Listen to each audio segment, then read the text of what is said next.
Yo, what's up everybody? Welcome back to our channel One to Step, and in this video I'm going to be showing you guys how you guys can download CapCut on your Android device. So it's pretty simple, so follow the step which I'm going to be showing you. Just don't forget to hit that like and subscribe to our channel One to Step for future videos like this.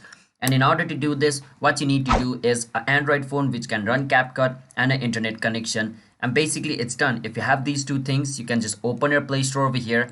Once you open your Play Store over here on search, click on it and you want to write CapCut, C-A-P-C-U-T cut. Once you search for CapCut, it's going to show you over here CapCut video editor. Click on install. So for those people who do not know CapCut, CapCut is a famous video editor which allows you to edit videos for TikTok and other places.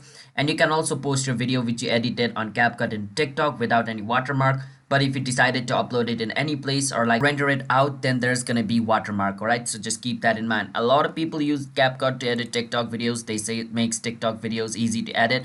But hey, you can also use other editing software if you want to, but CapCut right now is really famous, alright? Due to its easy to use interface. And you don't even have to create an account in order to use CapCut. You can just straight up download it, open it, import your video, start editing it. That's how simple it is to use CapCut. That's why a lot of people use it nowadays, alright? But I hope you guys understand on how you guys can download and install CapCut on your Android. So if you guys found our video helpful, then don't forget to hit the like and subscribe to our YouTube channel One to Step for future videos like this. And I'll be seeing you guys on my next video. Until then, bye bye, have a nice day and peace out everybody. Stay safe.